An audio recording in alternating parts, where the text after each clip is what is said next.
When it comes to matters relating to accounting, auditing, governance, ethics, and Sharia standards for Islamic financial institutions, only one organization comes to our mind: the Accounting and Auditing Organization for Islamic Financial Institutions, or the AOFI.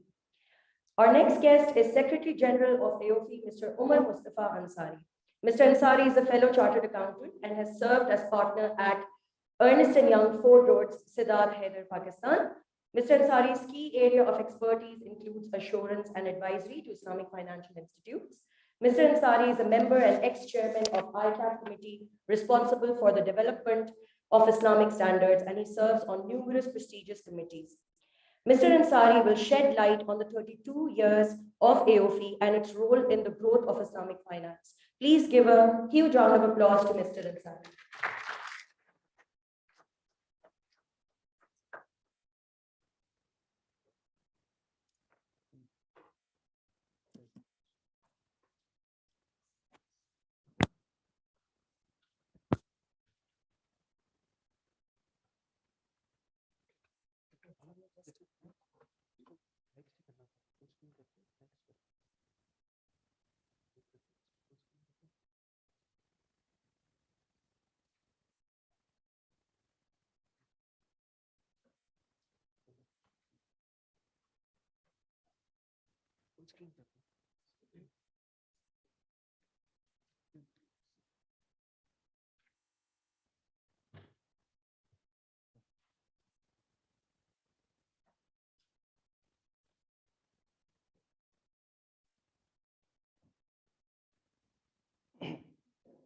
أعوذ بالله من الشيطان الرجيم بسم الله الرحمن الرحيم رب اشرح لي صدري ويسر لي أمري واحلل عقدة من لساني يفقهوا قولي. Your Excellency, Ambassador of Pakistan, respectable Noor Abid Sahab, Chairman Pakistan Club, Brother Ashfaq, my President, and Sister Hina Osmani.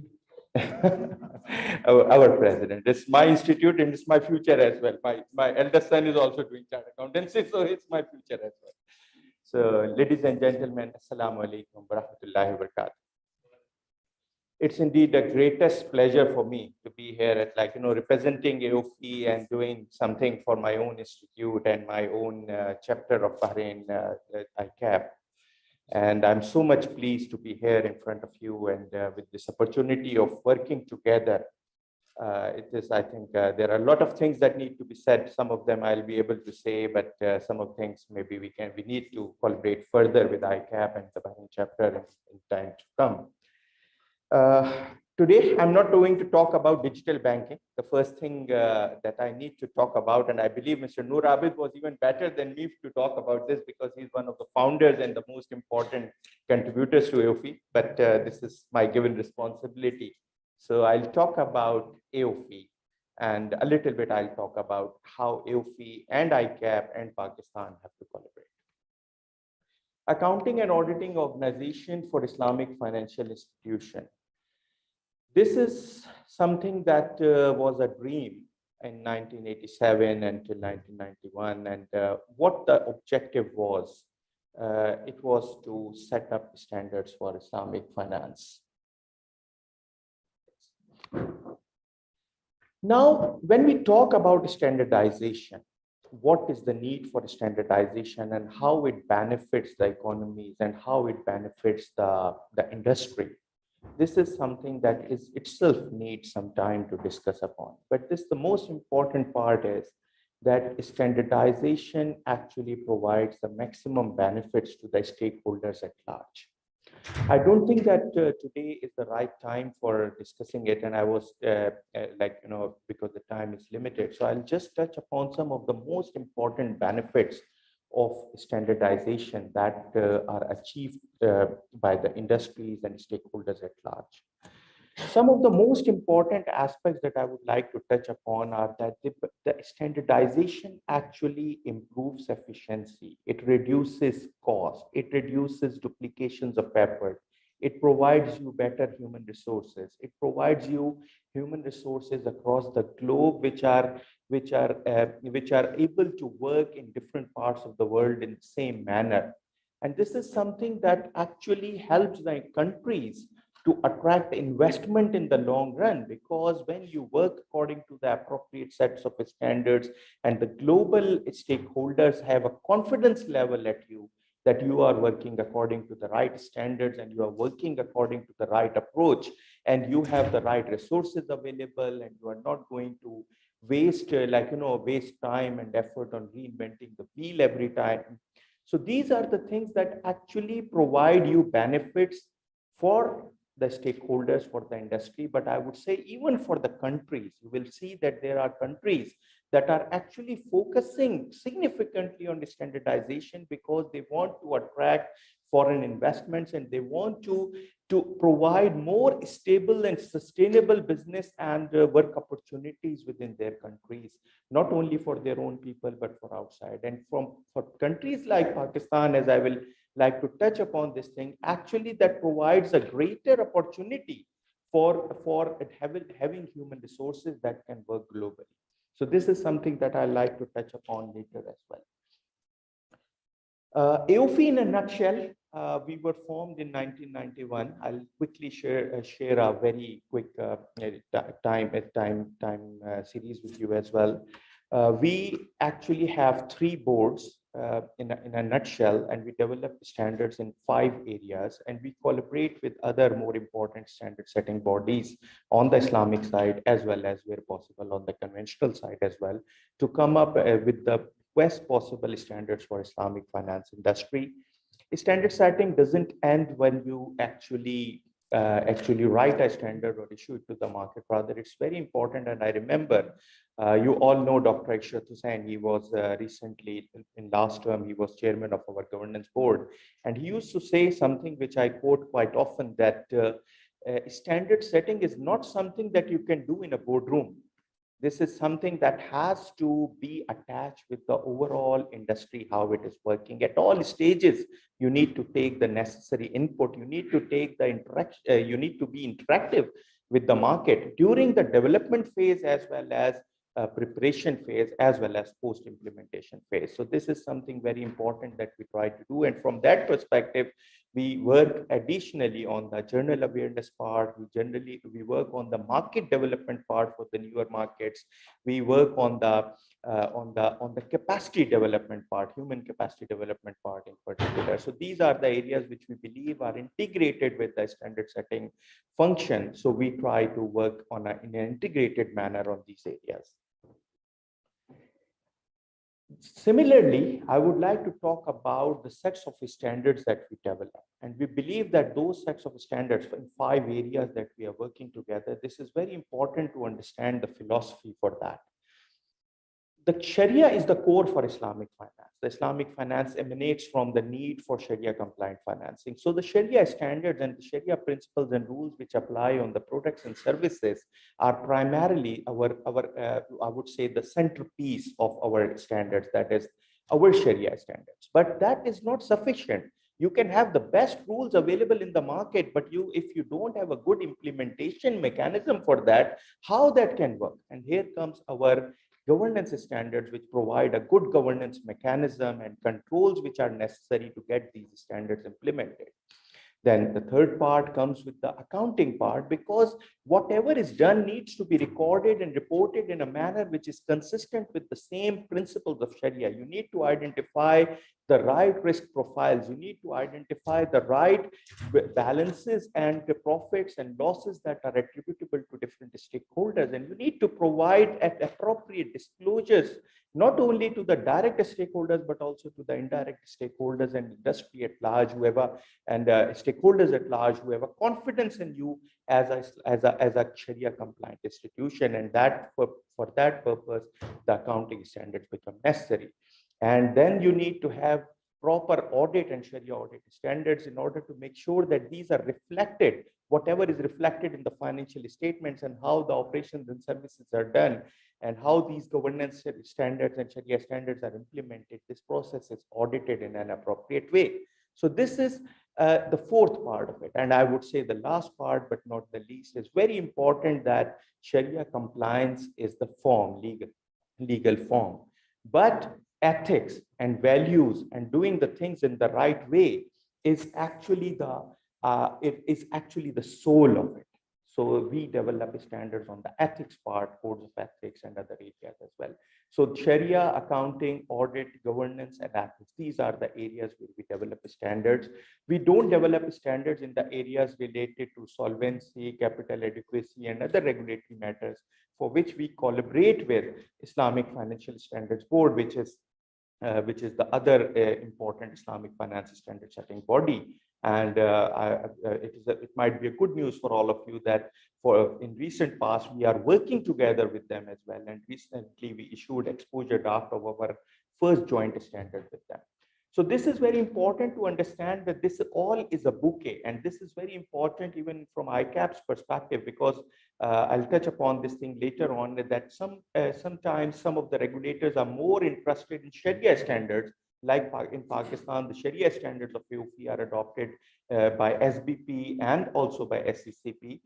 They are in the process of adopting more standards, but partially they have already adopted. But at the accounting and governance side, ICAP needs to play its role, accounting, auditing, and governance side, which I'll touch upon this thing later as well. But this we need to understand that this is a very important area. AAOIFI is a small organization in terms of secretariat, but the functions are quite big.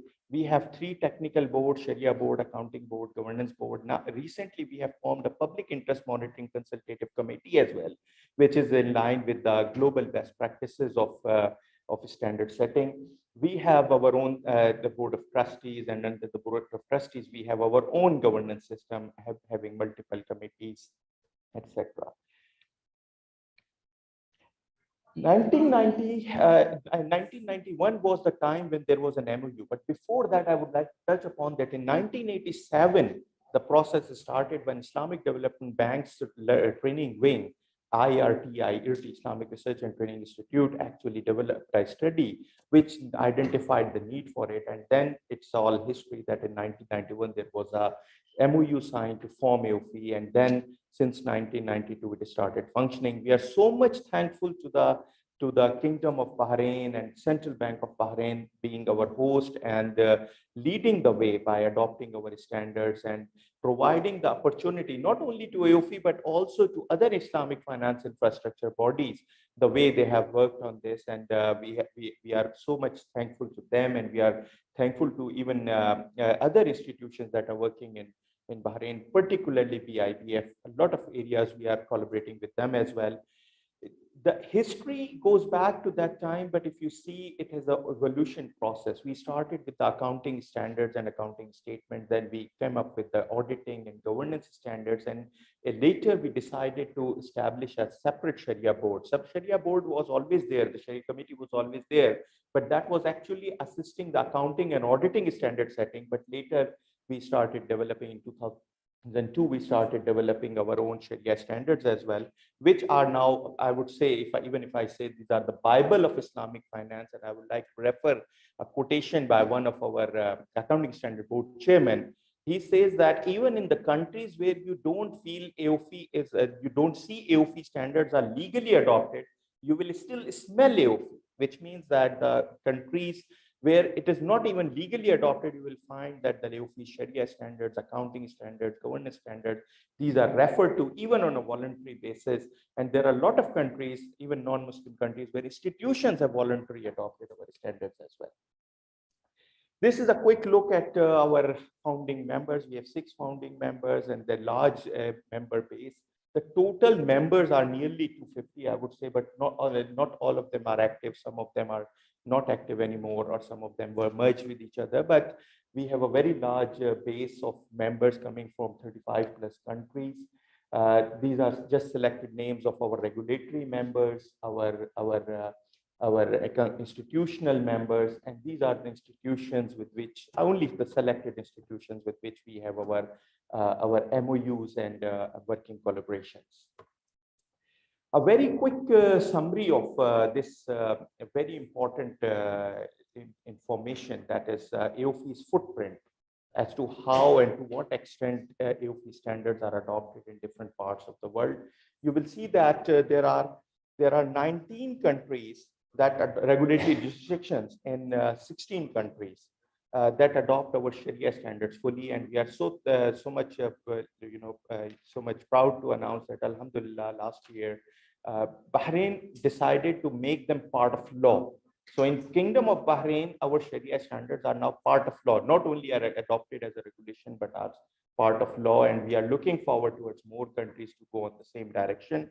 If you see, there are 24 regulators in 18 countries that adopt our accounting standards fully. That is the full adoption, and 18 regulators in 15 countries adopt our governance standards fully. Then there are different levels, like some countries adopt them partially, some countries adopt them as a guideline. So the in terms of total, nearly 45 regulators in 36 countries adopt our at least one set of standards, either fully or partially or as guidelines. So this is the biggest achievement. This is the inventory as a standard setting body that what we have. Pakistan is as of now appearing in partial and as guidelines. We would love to see it as a full adoption. And I would like to refer one very important thing here, as you mentioned, sir, that about the Federal Sharia Court judgment.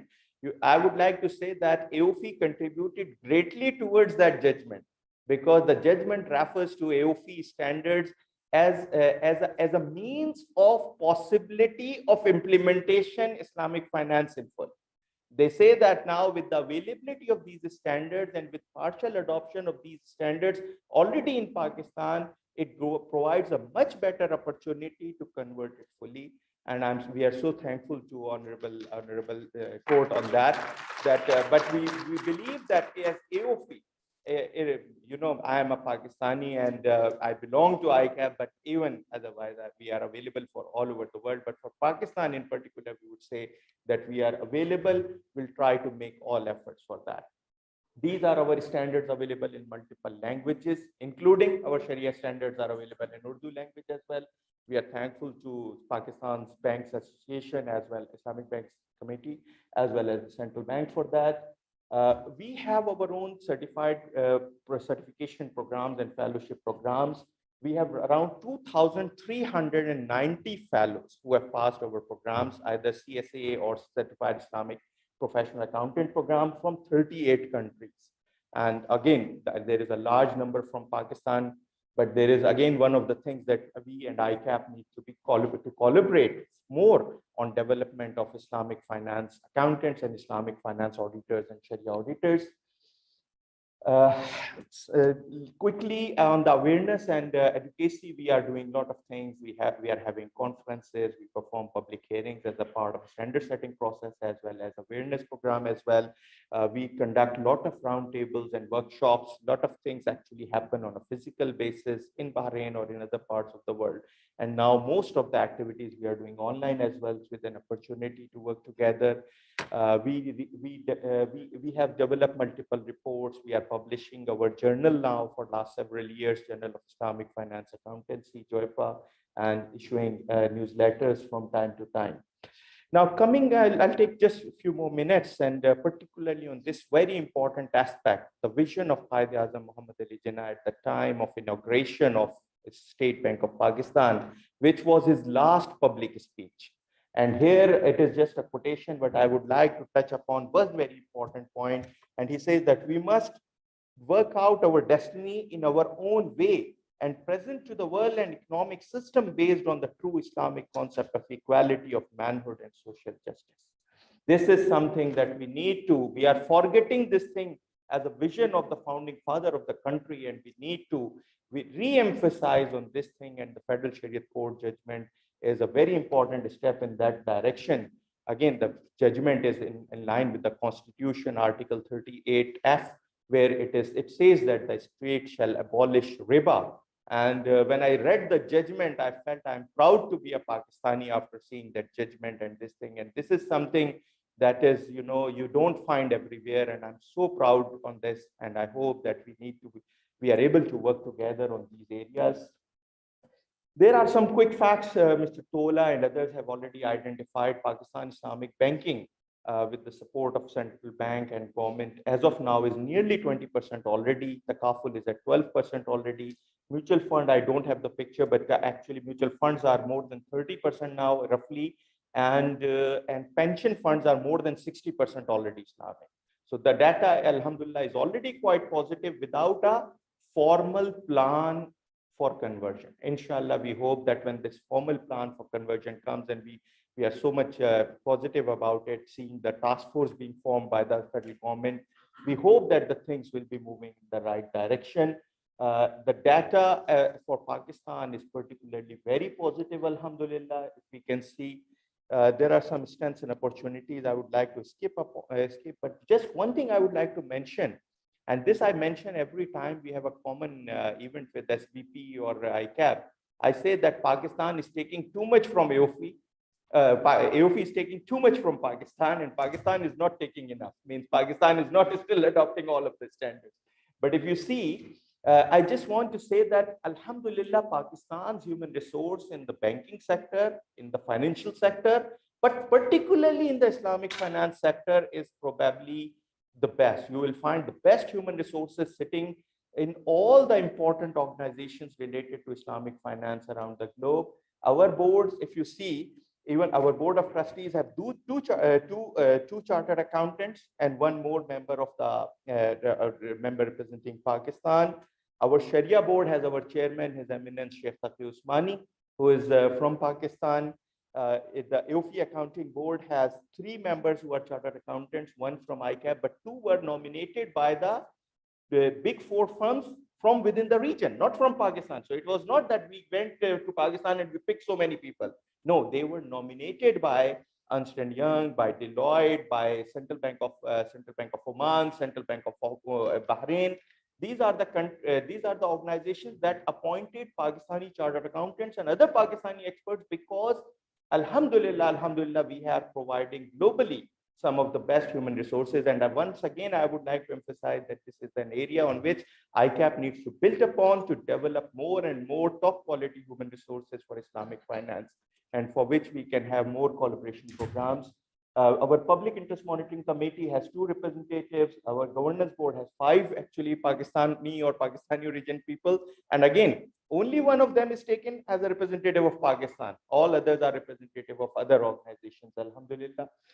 On the way forward, very quickly, we suggest signing an MOU between AOIFI and ICAP for working together towards development of Islamic finance industry and adoption of standards. We need to work on development of standards. Alhamdulillah, ICAP is already helping us in a lot of areas related to development of standards, and we can work more on that. On the adoption side, we need to work together towards human capital development.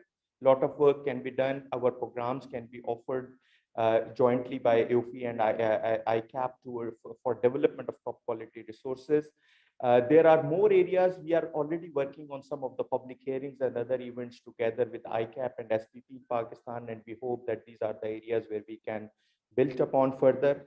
With that, we are open to support whatever support is needed by ICAP and by the regulatory authorities in Pakistan for development of Islamic finance industry. I would like to thank you all for giving me this opportunity and listening to me patiently. Thank you very much. Assalamu alaikum wa rahmatullahi wa barakatuh.